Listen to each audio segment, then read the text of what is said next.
You know, some stories are so strange, so absolutely chilling, they feel like they should be fiction. But every once in a while, the ocean gives up a real-life mystery that's stranger than any story you could ever write. Today, we're going to dive into one of the greatest maritime ghost stories of all time, the final, terrifying voyage of the SS Ourang Medan. It's the one question that has just baffled investigators, sailors, and mystery lovers for over 70 years. How could a ship be found just floating, completely undamaged, with its entire crew dead? That's the core mystery we're going to try and unravel today. And it all starts with this, the last two words ever heard from the ship. A broken, frantic message that just faded into a deeply unnerving silence. And this is the story of how that silence began. All right, so our story kicks off in February of 1948. A series of really bizarre distress calls start crackling over the radios of ships sailing through one of the busiest waterways in the entire world. Picture this, the Strait of Malacca, that narrow strip of water between Malaysia and Indonesia. The weather? Perfect. The sea? Totally calm. It was a completely ordinary day. But on this ordinary day, an extraordinary message started to come through. Now, what makes this so interesting is how the message was sent. See, it wasn't a voice call, which can get all distorted by weather or distance. No, this was Morse code, just dots and dashes, super reliable. When a message came through in Morse, you knew it was real and you took it very, very seriously. And the message ships were picking up, it was deeply disturbing. Okay, so first a standard SOS, but right after it comes this chilling line. All officers, including the captain, are dead. Then the tone just gets more and more frantic. Crew members probably dead too. Request immediate assistance from a warship.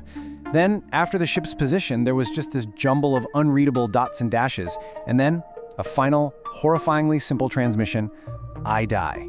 After that, nothing. Just complete radio silence. So, for any ship that heard that call, it was crystal clear something terrible had happened. The race was on to find the Ourang Medan. But what the rescuers would eventually discover was far stranger than anyone could have possibly imagined.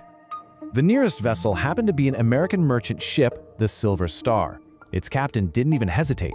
He immediately spun the ship around and went full speed ahead toward the last known coordinates of this mystery ship.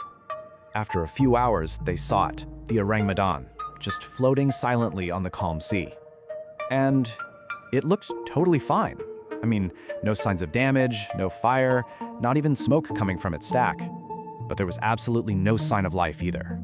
The crew of the Silver Star yelled over the loudspeaker and blasted their horn. The only reply was the sound of the waves. Finally, the captain made the call. He had to send a team over. As the small rescue team climbed aboard the Ourang Medan, they stepped right out of the warm tropical sun and into a scene straight out of a nightmare. The moment they set foot on the deck, they felt it. A really unnatural coldness, which is weird, right, in the heat of the day, and this profound, deathly silence. The whole ship was just still. And then they saw them. Bodies were everywhere, strewn across the open deck, in the wheelhouse, on the bridge. The captain was slumped over in his chair. In the radio room, they found the operator, his fingers literally frozen on the Morse code key. Even the ship's little dog was dead, its body rigid, caught in the middle of a snarl. But this is the detail that makes this story so uniquely terrifying. Every single person, and even the dog, was found with their eyes wide open, mouths gaping. Their faces were contorted into this expression of pure, absolute horror. It was like they had been literally frightened to death by something they saw. So, get this. This is the crucial point. There were 0 visible injuries. Not a single wound, not one drop of blood, no sign of a struggle anywhere on that ship. The crew of the Ourang Medan had just died where they stood, staring at something that absolutely terrified them. The rescue crew, completely shaken, knew they had to get this ship to port for an investigation, but the Ourang Medan wasn't quite done with its horrifying secrets. So the boarding party attaches a tow line, right? They're getting ready to pull this ghost ship to the nearest port. But just as they're starting, smoke begins to just pour out from deep inside the ship's hull, specifically from cargo hold number 4. And it wasn't just a little smoke. A fire had started and it was spreading with an almost unnatural speed. Within moments, the deck was getting too hot to even stand on. The rescue team had no choice. They had to cut the tow line and scramble back to their boat, basically fleeing for their lives. Just moments after they got clear, the Ourang Medan was just ripped apart by a massive explosion.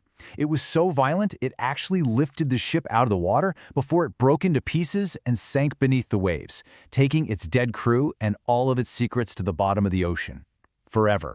So now what? The ship's gone, the evidence is gone, all that was left was the testimony of the Silver Star's crew.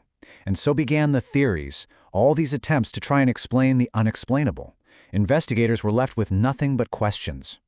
Okay, first, the most fundamental question. Did this ship even exist? Skeptics love to point out that there's no official record of an SS Ourang Medan in Lloyd's shipping register. But the believers argue that in the chaotic years right after World War II, a ton of ships were unregistered or used fake names, especially if they were, smuggling illegal cargo. But then the story got a huge dose of credibility. In 2003, the CIA declassified some documents, and one of them was a 1958 letter written to the agency that detailed the entire incident. This proved that, at the very least, this story was being taken seriously at the highest levels of intelligence. So, what could have happened? Well, three main theories have emerged. The most rational one is a chemical leak. The idea is the ship was smuggling unstable chemicals, maybe nitroglycerin, which could explode, and potassium cyanide, which creates a deadly gas when it hits seawater. That would explain the deaths without injury and the big explosion. Then you've got the conspiracy theory, a secret mission involving Japan's infamous Unit 731, transporting deadly biological weapons. A leak would explain the deaths, and the mission's secrecy explains why the ship was unregistered. And finally, the supernatural. How does logic explain the expressions of pure terror on everyone's face, or that unnatural cold? Some people believe the crew saw something truly otherworldly that science just can't explain. Logically, a tragic accident involving some hazardous, smuggled cargo seems like the most plausible explanation. It accounts for the deaths and the explosion. But with the Ourang Medan at the bottom of the sea, the evidence we'd need to prove it is just gone, which leaves a lot of room for doubt and for mystery. So, in the end, what was the SS Ourang Medan? A simple smuggling run that went horribly, horribly wrong? A top-secret military operation that was tragically compromised? Or was it a true ghost ship, witness to something completely beyond our understanding? It really does remain one of the ocean's most chilling and enduring mysteries.